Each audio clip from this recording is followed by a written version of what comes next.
En el Instituto Ecuatoriano de Seguridad Social hay una bomba de tiempo. Desde hace rato se viene hablando de los problemas de esta entidad. Ha habido análisis formales en los que se ha hecho referencia hasta a la necesidad o hasta de la necesidad de incrementar los aportes de patronos y afiliados por los malos manejos que allí ha habido. ¿A qué nos referimos? A la creación de prestaciones sin contrapartidas, a la mala costumbre de meterle las manos a los recursos de los afiliados como si fuera caja chica de los gobiernos de turno. César Rodríguez Talbot, vocal del Consejo Directivo del IES en representación de los empleadores. Buenos días y bienvenido a Contacto Directo. Buenos días, Lenín. Buenos días a los televidentes. Usted ha dicho que al mes de agosto el Fondo de Salud ya no tendrá dinero para responder a los afiliados con atenciones. Usted lleva algún tiempo en el Instituto Ecuatoriano de Seguridad Social. ¿Por qué lo señala ahora y no lo hizo antes? Muy bien. En primer lugar, yo tengo más de 10 años como vocal alterno, es decir que trabajaba de principal cuando el principal tomaba vacaciones, es decir, muy poco tiempo al año. Y a partir de un año atrás aproximadamente me principalicé totalmente y estoy realmente hace un año hecho cargo de la vocalía, pero hace un año estábamos en plena campaña electoral y no era conveniente comenzar a hablar de esto porque alguien podría Pero esto pensar, ya se sabía desde hace tiempo. Ah, sí, esto ya se sabía, era un problema permanente. Los gobiernos de turno no habían colocado el pago de la deuda de salud en el presupuesto general del Estado, por tanto lo hacía muy difícil o casi imposible cobrarla. ¿Cuál es el sustento técnico en el que usted sostiene su afirmación de que el IES está quebrado? ¿Hay algún estudio actuarial? ¿Hay algún balance? ¿Cuál es el papel que respalda aquello? Bueno, primero tenemos todos los estudios actuariales al día. Segundo, lo principal, nuestro estado de cuenta. Nuestro estado de cuenta dice que nos deben casi 5.000 millones de dólares, pero que además el Fondo de Salud, que es el ahorro que tenemos disponible para el pago, tiene liquidez de más o menos 20 millones de dólares y el resto del fondo, que suma totalmente más o menos 300 millones de dólares, está digamos, en inversiones que no son fáciles de hacerlas líquidas en forma inmediata. ¿Tienen liquidez de 20 millones de dólares y cuál es el egreso mensual que tiene ese fondo de salud? El egreso mensual es aproximadamente 60 millones de dólares, es decir que el BIES tiene que está ahora tratando de conseguir más liquidez para podernos proveer de esos recursos, y también interiormente en la parte financiera y en salud están buscando la forma de conseguir recursos, pero esas magias no van a durar para siempre, ¿no? Cuando dice usted en agosto no habrá plata para pagar a nadie, ¿a qué se refiere? ¿Qué es lo que no se podría pagar si es que el BIES demuestra no tener aptitud de mago? Bueno, lo que primero sufren son los prestadores externos. Usted habrá escuchado siempre que los prestadores externos se quejan de que no les pagamos a tiempo, de que no llega fondos a las direcciones de salud. O sea, seguirían sufriendo, porque no es que les han pagado, no es que están al día. Estamos bastante al día. Dentro del programa de pagos estamos bastante al día.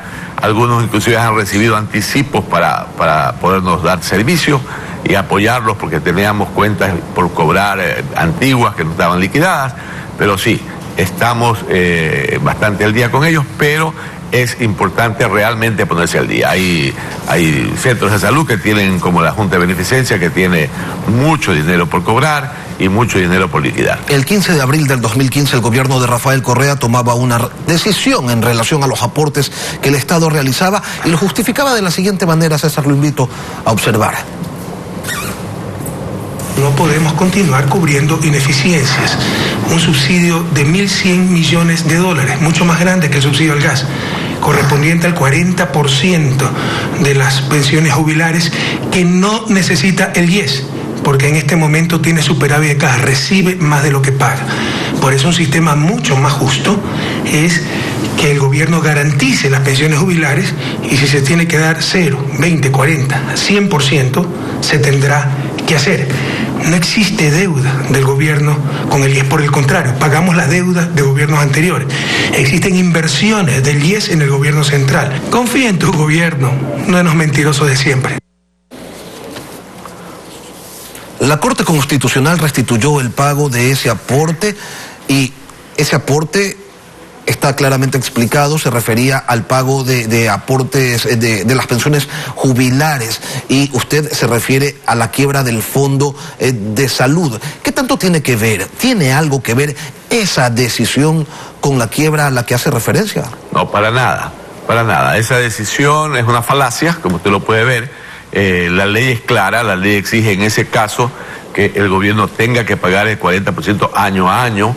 Los ahorros que se hacen en la previsión social de pensiones sirven para ir programando, para ir teniendo un futuro en el tema de las pensiones jubilares. Y ese ahorro no es que va al bolsillo de los empresarios, ni tampoco va al bolsillo de los vocales, ¿no? Ese ahorro está allí, se invierte en los mismos bonos del Estado.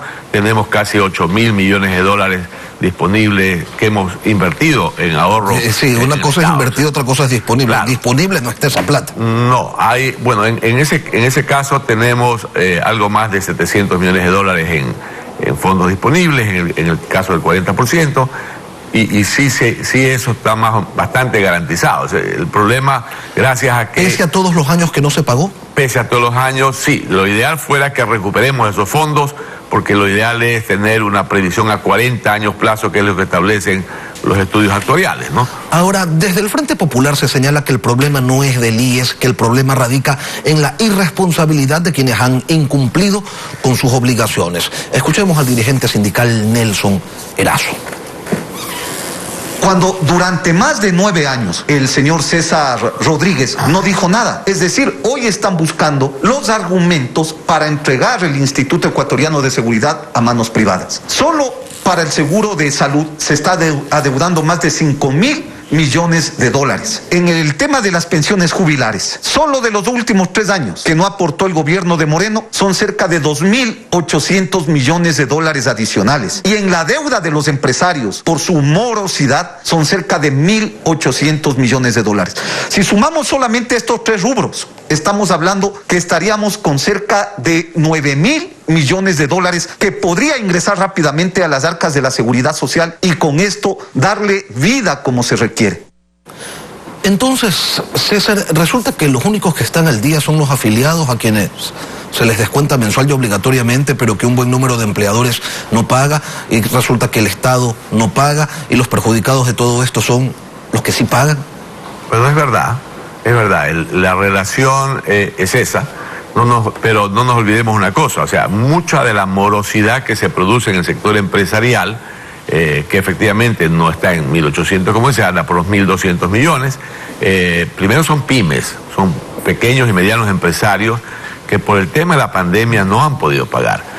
Yo le quiero decir que todo empresario sabe que el peor negocio es deberle al IES. El IES cobra altos intereses por la morosidad. Entonces nadie quiere deberle al IES. El problema que ya vamos a tener más de año y medio con esta pandemia. La ley de apoyo humanitario resolvió algo el problema con este tema de los 4 meses, pero realmente el problema financiero que se requiere solucionar para el empresario, para el emprendedor, para la ama y el amo de casa que tiene su empleada doméstica en el Seguro Social, no es de 4 meses. Es un problema permanente todavía por la pandemia. Entonces, sin embargo, sí ¿tiene algún sentido que el IES sea manejado por los representantes de sus deudores, del gobierno y de los empleadores, y que quienes sí están al día no tengan a nadie que los represente en el directorio? Bueno, ese es un problema serio. Tienen una persona ahorita, ellos dicen que esa persona no los representa, y es otro problema que tiene que ver con quién ellos eligen para que los representen, ¿no? Legalmente ellos tienen una forma de elegir. Lamentablemente estamos prorrogados algunos ya hace más de 10 años.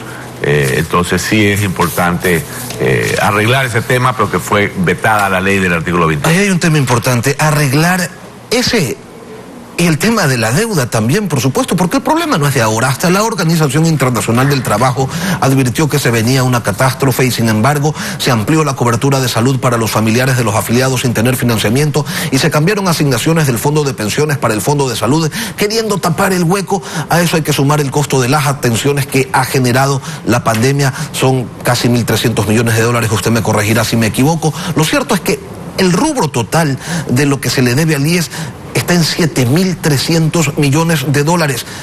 ¿Y plata para pagar eso no hay? Entonces, ¿cuál es la salida? Bueno, evidentemente, sí, el problema es que tenemos ese fondo por cobrar, ese valor por cobrar, que es grave. Es un gobierno que está desfinanciado con más de 10.000 millones de dólares de déficit presupuestario. Entonces, por eso es importante que nos sentemos con el gobierno. Sabemos que esta no es deuda de este gobierno, pero es una deuda del gobierno y por tanto hay que sentarse lo más pronto posible a trabajar y negociar a ver cómo el gobierno nos puede ayudar a solventar el problema urgente que es del Fondo de Salud. En el Fondo de Pensiones mensualmente nos tienen que dar, porque si no, no nos alcanza para pagar las pensiones jubilares. Y sí, es importante que la ciudadanía sepa que el gobierno ya se sienta el ministro de Finanzas a trabajar con los representantes del IES y decir: vamos a buscar una fórmula de pago a estos 7.000 millones de dólares. Desde algunos sectores políticos se dice que esta es la excusa perfecta para avanzar hacia una privatización del IES. ¿Es así? No, de ninguna manera. El IES tiene una ley y tiene una resolución que se dio en la popular y difícilmente esa cantaleta que tienen algunos sindicalistas para decir y que no debemos hablar los representantes del Consejo Directivo sobre estos temas, sino solo ellos, es viable, ¿no? ¿Y usted sería partidario de una alianza público-privada que vaya en auxilio de los pensionistas? Bueno, ahí nosotros estamos trabajando permanentemente en una especie de alianza público-privada. No se olvide que más o menos el 40% solamente está en bonos, pero el otro valor, que es importante, casi el 60%, está invertido en los mismos trabajadores a través de créditos hipotecarios, créditos quirografarios y también en otras inversiones del sector privado. César Rodríguez Talbot, gracias por acompañarnos hoy aquí en Contacto Directo. Gracias, Lenín, a usted. Una pausa y volvemos.